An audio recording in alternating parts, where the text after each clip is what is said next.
What's going on, everybody? Welcome back to another episode of the Daily Groomer podcast. I'm your host, Alex Martin, and today we are back in action. It's a Friday afternoon in Dallas, Texas. It's a Friday afternoon in Enola, Pennsylvania.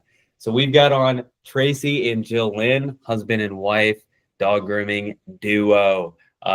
They are behind Fresh Paws Spa mobile grooming. They've got two vans up in Enola. They just hit their 5-year anniversary of grooming, not wedding. I'm sure that's much longer. So we brought them on today, though, to learn a little bit more about growing their mobile grooming business.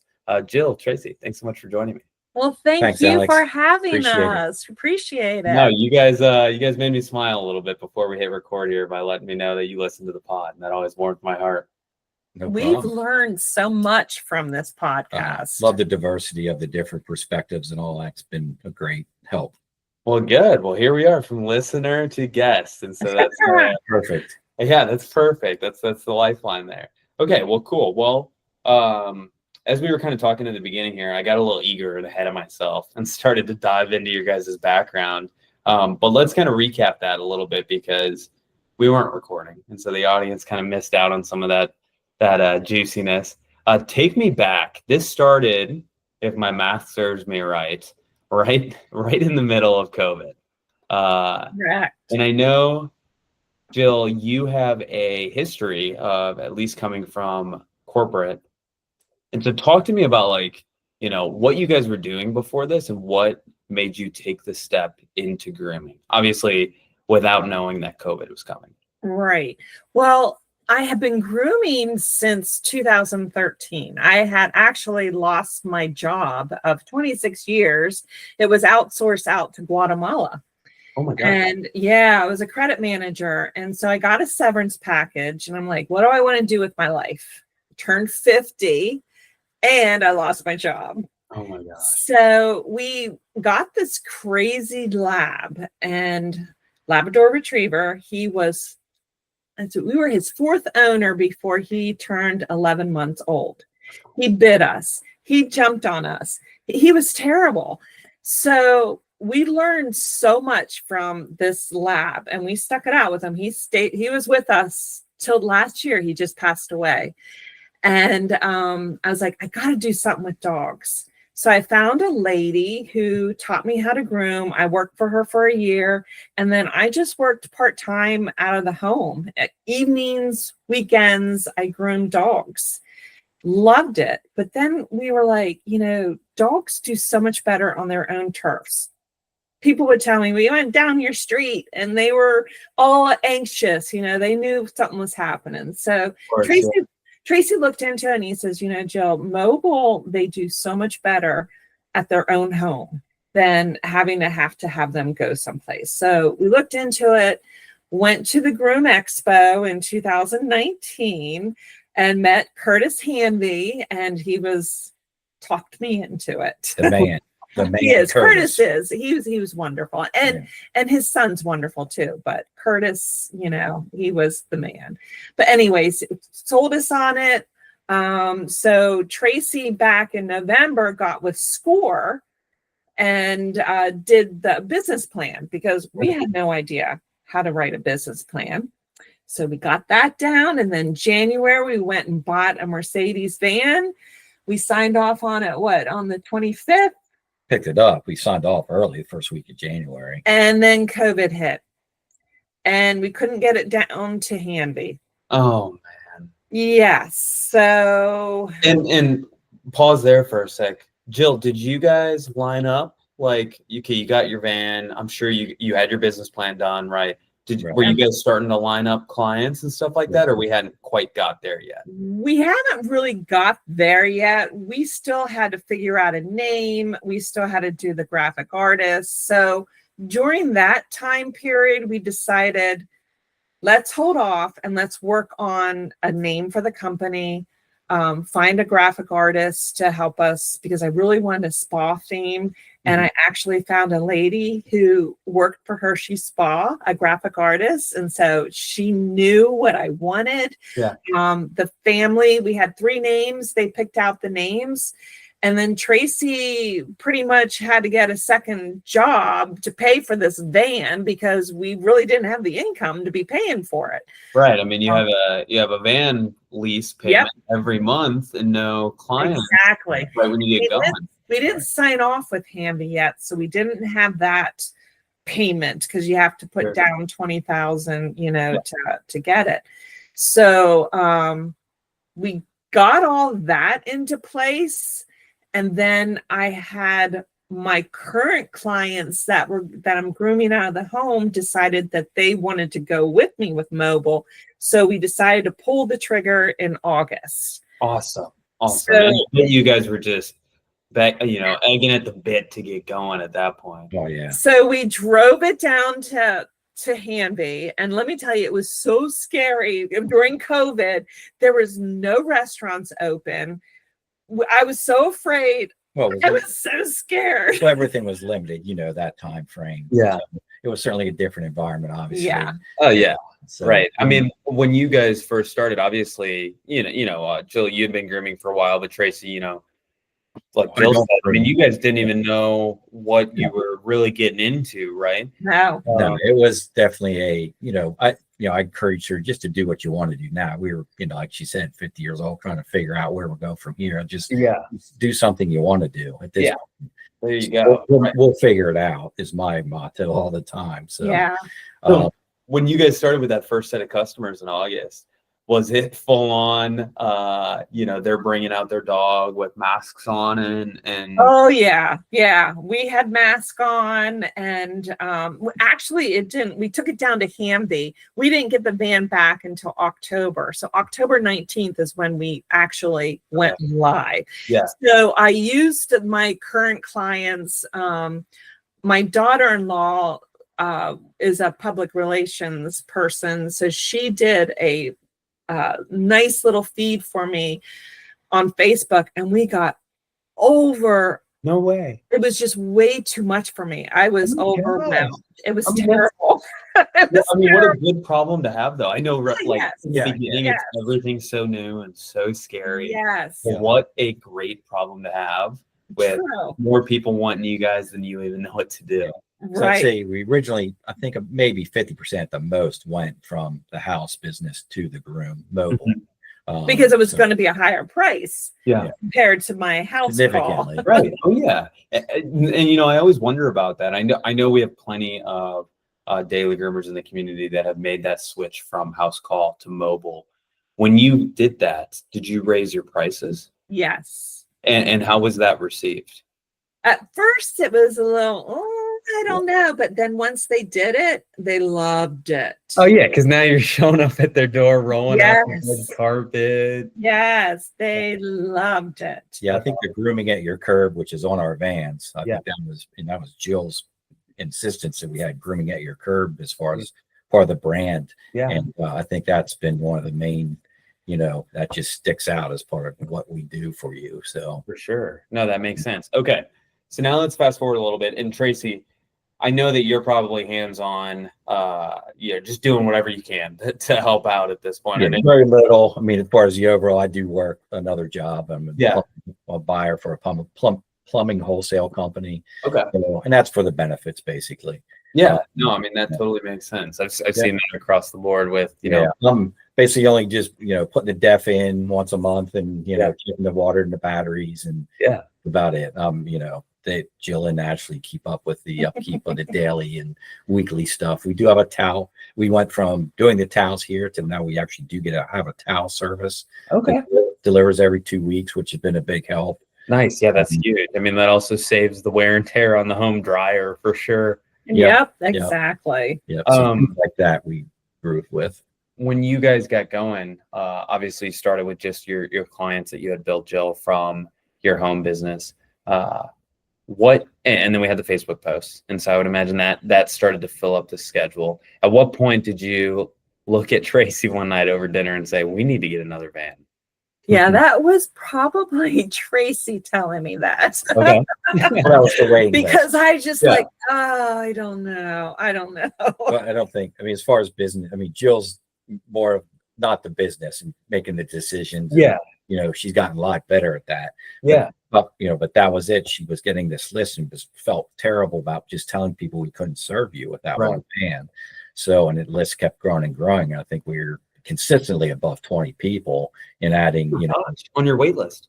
Yeah. And once we got there, I was like, go ahead. Sorry. I was just going to say, during that, is your schedule 100% full when you were having? And what did 100% full at the time look like? So I was growing 5 days a week, Monday through Friday, and it was 6 dogs. And I'm an old lady. Oh, yeah, that's 6 dogs is no joke. It was. And so I was like, I just can't do this many. And I have to tell you, I really struggled going from a home base to the mobile. Mobile's totally different. Whenever you groom. In a Hamby van, you can't walk around the table. And I was so frustrated that I could not walk around that table to see, though I had to turn the dog, and it was a very hard learning thing. In the water. Oh my gosh, I was using way too much water. I had to figure out how to use less. I just, because I was used to using lots of water, and you couldn't. And now I'm so efficient with it, Yeah, the learning curve was, even though they go through the sort of the 1 day or maybe the 2 hour training and all that stuff, and Hamby's obviously getting a lot better on their training and things like that. So I think just going over that learning curve, was, probably one of the bigger things to I think I wanted to quit that first month. I wanted to trade the van in. I was like, this is terrible. Really? You're just like, it's too confined. I don't like this as much. Yeah, it was just the learning curve, and I love it now. I was gonna say, I mean, now though, on the other side, you've got, I don't know what your prices are, but I would imagine they're near double what they were on the house. Oh yeah. Right. And your route is full. Your clients probably love you. It just took a little bit of getting used to in the van. Yeah. Oh my gosh. I wouldn't have it any other way now. Yeah. That's awesome. And so now you guys have 2. We have our lovely friend named Ashley that we keep mentioning. So when schedules were full, we had 20 people on the wait list. Did you guys change anything when you went out and did a second? Because you kind of have a test run almost with the first van, right? No, pretty much it's the same exact one. I wanted it to be, so if one person because a van's going to be down. I mean, it is. Can that other person go in and do the same exact thing in that van? I wanted the same tools. Like, I supply all the same scissors, the clippers, everything is supplied for Ashley. She doesn't have to do anything. So she can go into my van. I can go into her van. Nice. And no, I mean, that's a great way to do things too, because whether you're trying to grow to 100 vans or trying to, stay at 2 or 3, standard set of practices just makes it much easier when inevitably someone's sick or inevitably, you lose a groomer, something like that. Sorry about that. I got a little fire truck coming by here. No problem. Hear it. You always got to look at it. Okay, good. Ashley wasn't our first hire. We did hire someone. That's what I was going to ask. 14 days. Oh, she never came to work. Tracy and I were so excited that we're going to help somebody, We're like, we hired someone. They're going to have a new life, a livable wage. And then she doesn't show up. She had a lot of issues. But she was a trained groomer. And yes. She could talk the talk, walk the walk, and everything. So she did very well in interviewing and all that. But a lot of personal things on her side that we weren't aware of. And subsequent through other employers and things like that, we found out some issues. So we got burned by that severely. And I didn't want to hire. I wanted to sell that second van. Well, so that's what I was going to ask. Some of those things are so out of our control, but they even hurt us a little bit. Right. And what did you guys learn from that first, So I learned that I needed to train. I decided the second time we were going to train her from nothing. Okay. So I have my family, our teachers. I have a huge family. So I did a syllabus. I taught Ashley how to groom. We actually got more hits on Indeed to train someone to groom than we did looking for a groomer. Yeah. I've heard that a lot, honestly, that more people are wanting to get into the field. Right. It's not super easy to find someone to train you and willing to take that step to believe in you. And I think too, the groomer mentality is they're very independent, very focused on what they do, Right. not so much in what they know. Correct. And so I think, we sort of want somebody that, Fresh Paws Spa is obviously the brand, you're representing the brand. So, and what Jill does, and you can see in the reviews that both Jill and Ashley get very favorable reviews. So that's, we kind of want that, everybody has to get into that. So, and, that's what that makes sense. So Ashley was trained from scratch. From scratch. So she was hired January 2nd, and she was a former nurse, and she just didn't want to deal with burnout. Lifting people up anymore. She wanted to lift. She loves dogs. Oh my gosh. So she finally got her trained, and in May we finally decided, okay, you can do this. It was scary, but it's like sending a kid off, right? I mean, exactly. Just call me. I took a picture of her and everything before she left. We should put a backpack on her. Anyway, she does great. She loves her job. Yeah. I know you're going to ask, how does she get paid? Right. That's it. That was my next question. By the hour. Okay. By the hour. And was that the same way that you guys were paying the first groomer as well? Yes, okay. Exactly. And what made you guys decide to go that route? We felt that paying by the hour, you actually will be getting paid more doing less dogs than you would be if you were getting paid.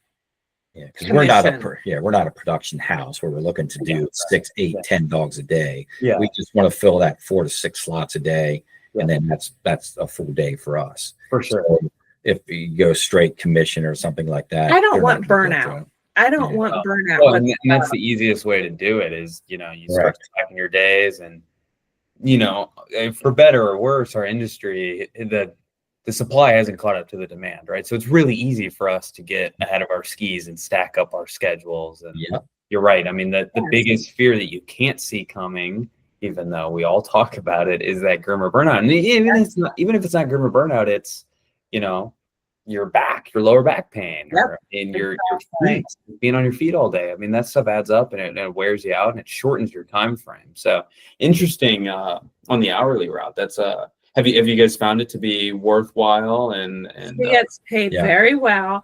She also gets bonuses throughout the year too. She gets 2 weeks vacation. Okay. How do you guys structure the bonuses? Are they at will, or are they certain, incentive based? It's kind of like whenever we hit a certain dollar amount. Okay, no, that's great. That's great. I was just wondering for the system behind the madness, if it was on holidays or a certain dollar amount, etc. Yeah, we tried to focus around the holidays to help her out. She has 2 kids. Okay. 2 at home. Well, 2 at home. 2 at home. And so we try and bear that in mind, because obviously we both came from the corporate world. Yeah. Fortune 500 companies and all that stuff, work for them. It just, you just get beaten down by it. That's just not anything. If you work in it, you don't want to have a company like that. No, not at all. Sure. I mean, if I was a senior executive, maybe, but middle manager on down was where we were always at. Yeah. So, those guys get beat up. I don't want anyone to get burned and churned, because it's just another cog in the wheel style. And, especially, with how you guys have chosen to build your business. Right. That's very clear that that's not at the forefront of it. Correct. We also, we worked with the small business. Mm-hmm. Was it the small business development centers? Have you ever heard of them? It's small business, and then they work with local universities all across the country. Yeah. That was a big thing for us. A mentor from there gave us, basically it's all free advice. It's subsidized by the Small Business Administration. Sure. They give money into the universities, and then the universities themselves use their staff and students to, we had 2 intern, or was it 3 of them? 3 college students helped us with marketing. They had a class. Yeah, it's free. Part of their whole semester was just working with us on different things, on how to develop a call to action for our customers, utilizing Facebook and Instagram and things like that. Wow. And, different programs, and this was all free. So if we'd have had some marketing consulting, it would have cost us thousands of dollars for that information. And they also looked at our webpage, and they went down into detail as to SEO. yeah, all that to make sure that the web page is going. My sister runs Cumberland. She's retired now, but she did the Cumberland County libraries, and she did their web page.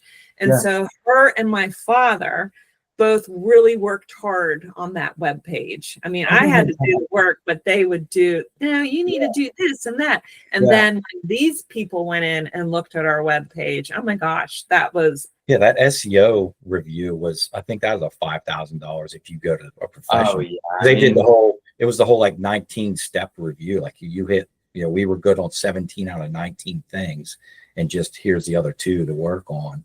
So that's pretty cool. We have we hired a local SEO agency to build one for the Daily Groomer just to get that as well. And I remember, I mean, it was maybe a year ago now, but it's still up on our website. Not for the Daily Groomer, but for like a guide for folks that want to increase their SEO. And I remember that exact 17 or 19 step playbook, whatever it was, on everything you need to check. That's cool. Your guys' website. You look at that, that's free stuff, Yeah. Would you say small business development center? Yeah, SBDC, and then they have like 21 different, there's, I think ours locally was Shippensburg University. It's outside Carlisle, Pennsylvania. And then the SEO person was actually with the University of Pittsburgh. Then one of their, so I think they utilize students. They're going through those programs. And then that's part of their project is they're given these things from us. Cool. That's really cool. And and that was referred, the SCORE folks referred us to that program. Sure. And so SCORE's been very helpful. I think to start us from scratch to now. I mean, our mentor at SCORE, the first guy who I took, a local community college had a 10-week build your business plan course. So went with him. He was a financial analyst, had a small practice with him and his daughter. And and he stressed to us about the perfect customer type mantra. And that's something we've been trying to, as we build, and Jill go into how kind of like we talk, you should probably feed into that next, is just sort of talk about that. What does that mean?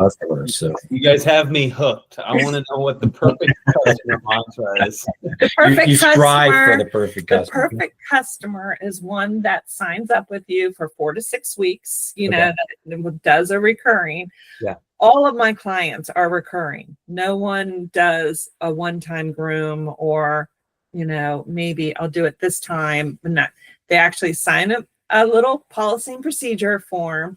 And these dogs have to be on a set time, because it's too hard to groom these doodles that are, well, wait, can we maybe make it 3 months? No. Oh, yeah. No. So, but it wasn't always, I mean, it took us a while to kind of like, at first we were taking people from too far away, and then just trying to get anybody. And then, so we're, I would always preach, is that a perfect customer? And she got sick of hearing it. But it was, it's, now after, 5 years later, it's certainly, we understand it more. There's more to it. And like you said, it's just, buying it goes both ways.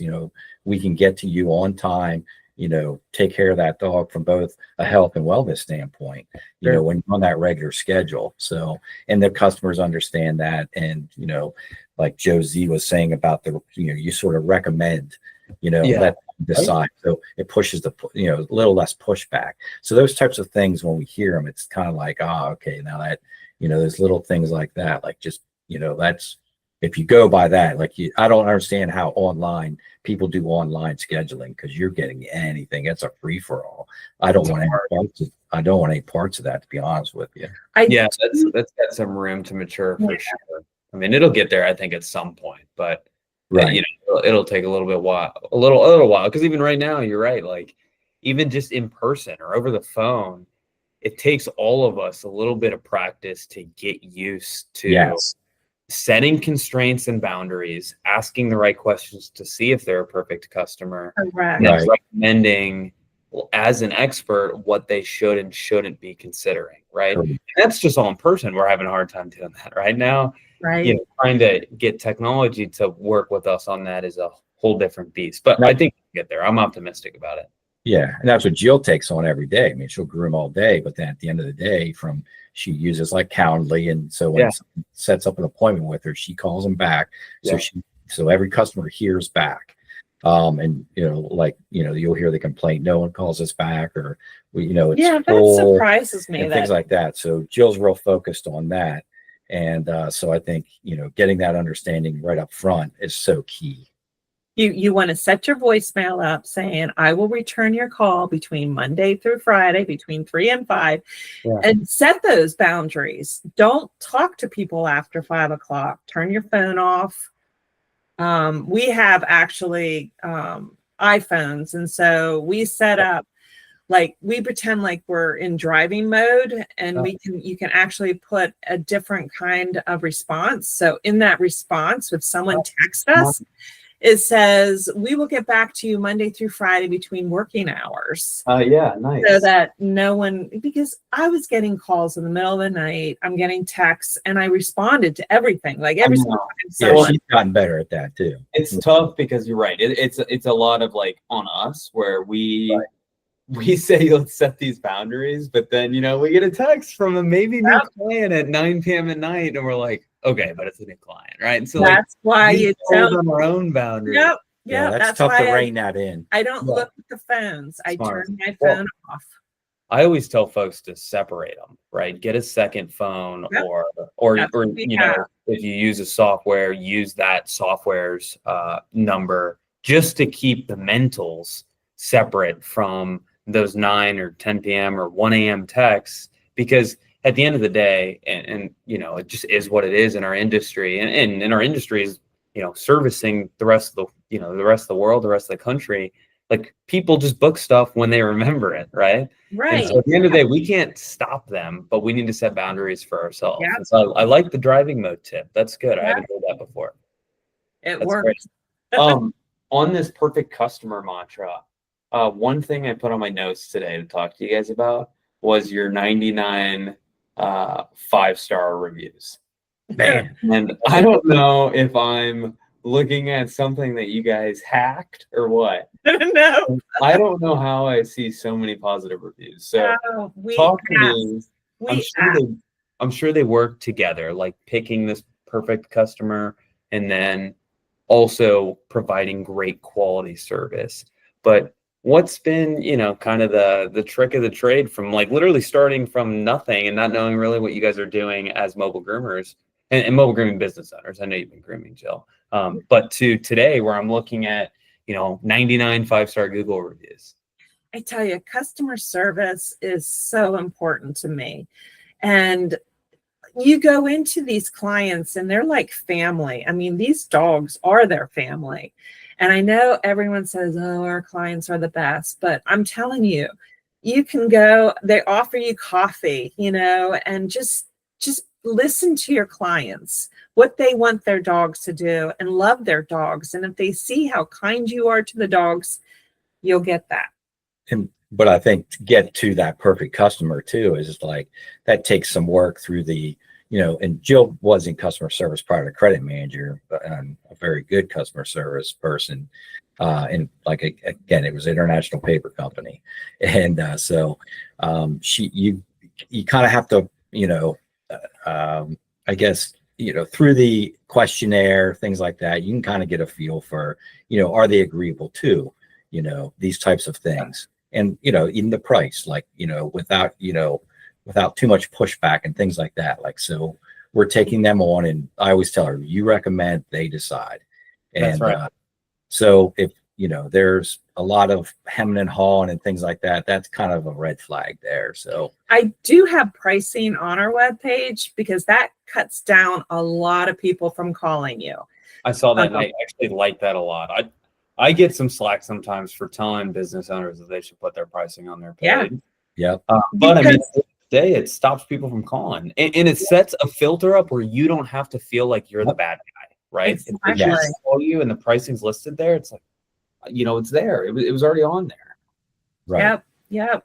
That's a big step for the customer.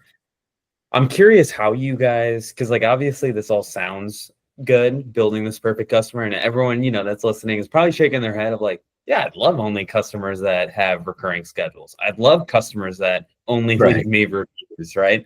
Like, it sounds really good, but how do I practically set that into place? And now, like, you guys have already mentioned some things, like you have the form, right? You talk to your clients before. What are some things that you might look for, or even some ways? I don't want to say that you might let a customer down, but some ways that you might not let them on your calendar, right? You something you've picked up is, hey, this person's not the perfect customer. Well, when they say to you, couldn't we just push it out? Does it have to be 6 weeks? And I say, yes, it has to be 6 weeks because a dog gets a new coat every 3 weeks. Right. So we're actually working on the second coat. If they push back, I'll say, I don't think this is a good fit for you and I. You know, you sound like you want to go out further, so maybe you can go find a salon, a storefront salon that'll handle that. We're not, we are not you're the person for you. Yeah, I love it. But that took a while for her to. I mean, that's hard. That's that growing part. Yeah. It's especially when you're starting out and you want clients. Yeah. It's hard to say no. Yeah. I mean, especially accepting people out of, like, you know, a would-be perfect service range, right? Now, some people, if they go out of the service range, they charge up even higher, you know, they do that fee. But I just don't have the time to go. So you just got to get a hard shell and realize that you can say no. It's okay. Yeah. What I try to do is I try to have a list of other groomers so that I can tell them, why don't you try this person? Or yes, in the area too. If it's not in my area, we started a Central PA mobile group in Facebook. And a lady by the name of Abby Hoffer, she's the one who took charge of it. But I'm one of the people that said, let's get this group together. Cool. So I have a list of people that I'm like, okay, in Hershey, you want to go to the Sun Patch person, see if they have any openings. And so I'll give them their phone. And people love that. They're like, thank you so much. I've had people say, couldn't you just do it? I like you. Like, nah, I'm sorry, I can't. So yeah, have a list and have that to give to. I think that having a list is good because, like, also, and we're huge proponents of this. You guys have probably heard us say this before. Is like, this is all a net positive, right? Like, a rising tide lifts all ships, and so you putting out good karma or good energy and sending referrals to other people's way will ensure that A, you know, you're just being a good person, but B, they might come back, right? And you might get those referrals back, and you know that, you know, most, and this was a study we ran within the Daily Groomer, 40% of new hires come from referrals. And so if I know I'm working at another salon as a groomer and Jill and Tracy keep sending clients our way, when it's time for me to find a new job, I might look at you guys because I've heard of you guys before, et cetera, or maybe I've interacted with y'all before, right? So anyways, I think having a list is a great idea, and it's an easy, like, half step way to tell somebody no, right? Of like, I can't help, but I actually have someone that can. Right. My last question for you guys before you go is, you guys have been doing this for 5 years now. We're up at 2 vans. It seems like you guys are very pragmatic how you approach everything, right? Like, Tracy, I've seen you pick up your pen a few times, like, note takers, you're big appliers and learn, and you're always looking to get better. I'm sure it hasn't always been easy. And so I'm curious, what has been the hardest part growing your guys' business over the last 5 years? I think finding that other groomer, that was really, really hard for me. And I think that's to trust her. Yeah. Because I need her to be me, which she is. Well, I think that letting go of the vine, I saw Yeah. Josie's background, he has the book Traction, and I'm not sure if you're Yeah. familiar. Oh yeah. Yeah, they call letting go of the vine, like where you don't have a business until you can let go of the vine, type of thing. So we're very sort of hands-on. So how do we get to that point where, the next person is going to be like Jill, and just can keep those reviews going just like this, like in how we, treat customers. We want this to be, a service that's very dependable and, Absolutely. all the time. It's not just a job for either the And groomer I want to or move the customer. out of being a groomer. That's what I was going to ask. So is that kind of the next steps for you Yes. guys? Is like find a way for Jill to step out and maybe get another groomer in to take over. Correct. Yeah. Okay. And we want to grow. We want to get more hands Oh, too. you guys grow too. Yeah. Yeah. So I mean, we want to grow, and In the accountant says we can't do that right now until we get like so many dogs. So that's the path for Jill right now and Ashley is to get to this level of dogs. Now we can start talking about the next groomer, and hopefully letting go of that vine is the ultimate goal. As financials, I want to be debt free. I do. Yeah. That's the way to do it. And the one van's paid off. This next one needs to get paid off, and get that other groomer in. Yeah, definitely. Well, I mean, I think you guys have laid a pretty good foundation, and I want to say that it'll get easier, but I mean, it'll definitely, you guys will keep finding some new things to learn, but I think you guys have the energy and the right mindset to do it. So I appreciate you guys both coming on and sharing so much about what it took to build Fresh Paws. I think you guys are doing things the exact right way. And so I would go to bed sleeping easy at night, feeling confident that you guys are on a good trajectory here. Well, I want to thank you and all your guests as well for helping us get along that path. So that's right. I mean, and I appreciate what you guys have shared today. I mean, you guys have probably given a few nuggets of advice for the next person listening and picking up their pen and writing down notes. Yeah. Yeah. I hope so. Well, one last thing, as you guys know, when you listen, is I always love to give my guests the chance to shout out where people can learn more or even just see a little bit more about Fresh Paws. And so I know you guys have a great website. I don't know if you'd rather shout that out or your Facebook or the time. Yep. Fresh Paws Spa. Is it .com? .com. All of a sudden I went blank. FreshPawsSpa.com. That's right. Yeah. Check us out. And my email is on there. I'm jill.lynn@freshpawsspa.com. Ashley can be met there too. Or Facebook. We're on Facebook. Fresh Paws Spa. Well, Tracy and Jill, thanks so much for coming on. Thank you. Thanks, Alex. All right, guys, and that's the pod.